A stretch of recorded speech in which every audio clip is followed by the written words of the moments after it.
1965 की जंग शुरू करी। In the line of fire आप पढ़िए परवेज मुशर्रफ की। तो कारगिल वॉर के बारे में जिसमें लिखा है, तो आरजू जी आपको पता लगेगा कि कश्मीर के ऊपर जो लड़ाइयां हुई हैं वो पाकिस्तान ने शुरू करी हैं। और इसमें एक बहुत बड़ी बात थी जो पाकिस्तानियों ने एक वॉर प्लान्स जो अपने बनाए थे, उसमें एक उनका अजम्पशन था। जैसे अजम्पशन लेते हैं ना हम लोग जब जंग के प्लान बनते हैं, तो उसमें अजम्पशन होते हैं कि ये हम अज्यूम करेंगे, ये तो हो जाएगा, ये हो जाएगा, अज्यूम करके। इन्होंने ये सोचा था कि जब हम इंडिया के अंदर घुसेंगे लड़ाई करने के लिए, तो कश्मीरी मुसलमान हमारे लिए उठ खड़ा होगा और भारत से बगावत कर देगा।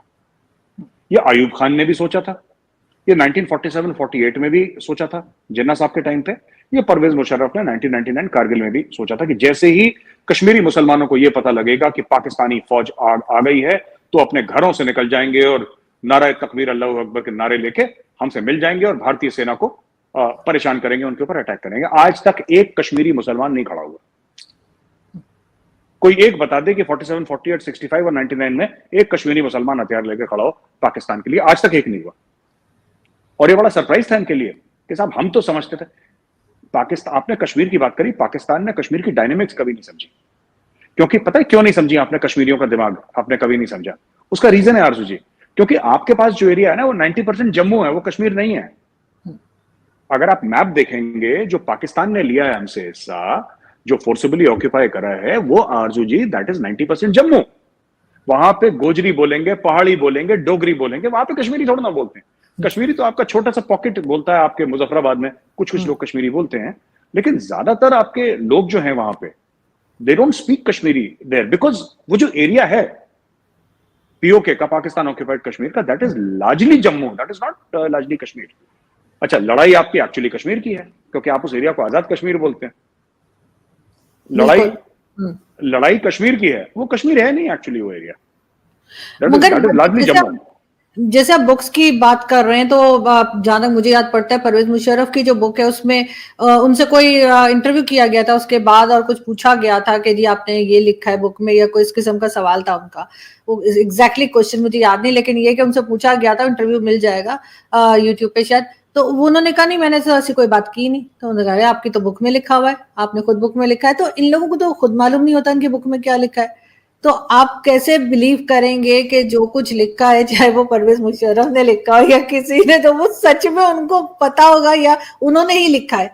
हमारे यहाँ तो बड़ा कॉमन सी बात है, लोग किसी और से लिखवा लेते हैं और प्रिंट हो जाती है बुक। नहीं बिल्कुल आरजू जी, मुझे देखिए, मैं मानता हूं कि जिसके ऊपर जनरल परवेज मुशर्रफ का नाम है, जिस किताब के ऊपर, ही विल टेक ओनरशिप। क्योंकि अगर मैं आपको एक ईमेल लिखता हूं, फॉर एग्जांपल मैं आपको एक ईमेल लिखता हूं कि रिस्पेक्टेड आरजू जी, ये है, रिगार्ड्स मेजर गौरव आर्या, इसका मतलब मैं उस ईमेल की ओनरशिप ले रहा हूं, ये मैंने आपको भेजी है, उसके अंदर मैंने जो लिखा है वो मेरी जिम्मेदारी है।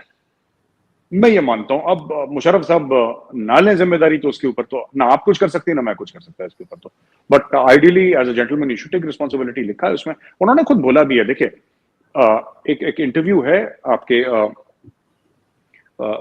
वजाहत खान साहब, एक हैं बड़े मशहूर टेलीविजन एंकर हैं पाकिस्तान में, वजाहत खान साहब, और बड़े अच्छे इंटरव्यूज उन्होंने, लता जी का भी इंटरव्यू करा है, और मतलब और बड़े बड़े लोगों से मिलते हैं। लोगों के बाथरूम में बैठ जाते हैं। उन्होंने एक टाइम पे वो इंटरव्यू भी बनाए थे जो वो बता रहे थे नवाज शरीफ साहब के बाथरूम वगैरह में भी बैठ गए थे कि गोल्ड के हैं और पता नहीं क्या क्या, इस किस्म की हरकतें भी करते हैं वो।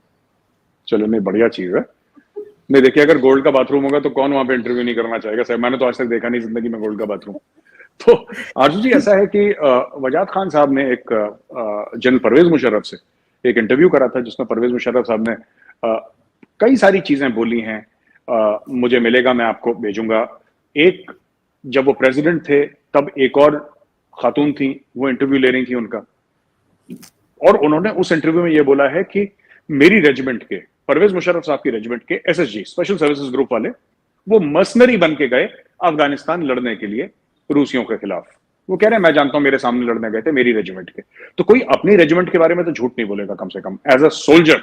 अगर आप ये कह रहे हैं कि परवेज मुशर्रफ साहब ये कह रहे हैं कि मेरी रेजिमेंट मर्सनरी मतलब भाड़े के जो फौजी होते हैं, जो पैसा लेकर जाते हैं, वो पैसा उन्होंने लिया और फिर पैसा लेके वो लड़ने गए अफगानिस्तान। तो ये प्रोफेशनल आर्मीज ऐसा नहीं करती। You don't do this. मैं आपको बता रहा हूं, मैं ये नहीं कह रहा कि इंडिया हर जगह साफ और पाक है, इंडिया ने कोई गलत काम नहीं करा, मैं ये नहीं कह रहा आपसे, क्योंकि हर एक मुल्क अपने फायदे के लिए गलत काम करता है, अमेरिका हो, इंडिया हो, पाकिस्तान हो, चाइना हो, रशिया, कोई भी हो, अपने फायदे के लिए गलत काम करता है। पर मैं ये आपको कह सकता हूं कि इंडियन आर्मी ने गलत काम नहीं करा, ये नहीं करेंगे नहीं। कभी, ये इनके दिमाग में बात नहीं आएगी कभी ये करना।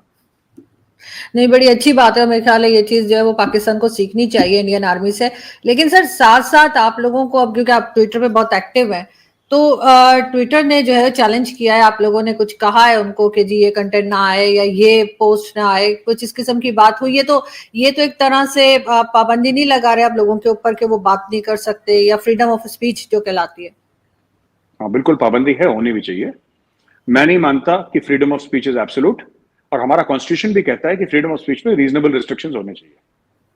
ठीक है, बात यह होती है कि ट्विटर पे, फेसबुक पे, इंस्टाग्राम पे, यूट्यूब पे एडिटोरियल कंट्रोल नहीं होता आरजू जी।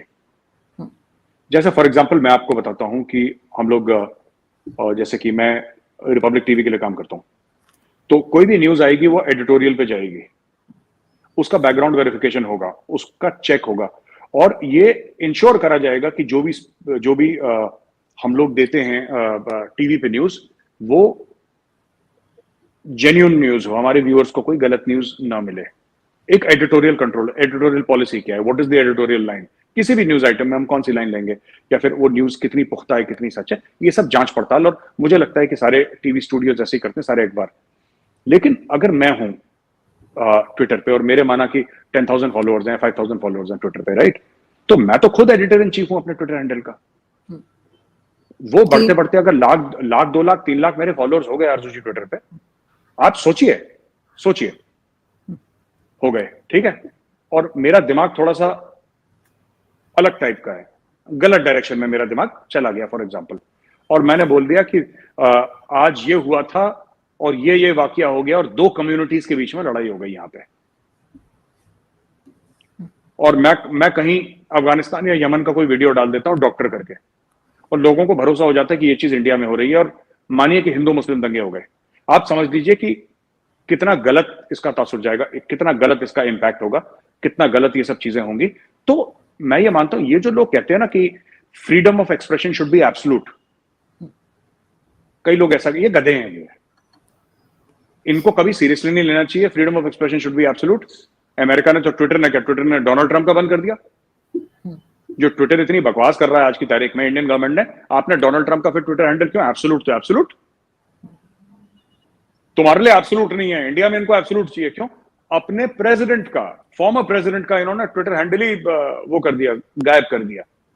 क्यों? Why they have done it? क्योंकि उनको लगा कि ये अपने ट्विटर हैंडल से ऐसी चीजें कर रहा है जिससे एनार्की फैलती है, फितना फैलता है, तो उसको रोको, बंद कर दिया उसको। कई लोग हैं जिनके ब्लूटिक हैंडल्स हैं, बड़े बड़े लोग हैं जिनका बिल्कुल बंद कर दिया। क्यों? Because anywhere in the world, जो इंडियन कॉन्स्टिट्यूशन कहता है बिल्कुल ठीक कहता है, you have freedom of speech but with reasonable restrictions. Freedom of speech cannot be absolute.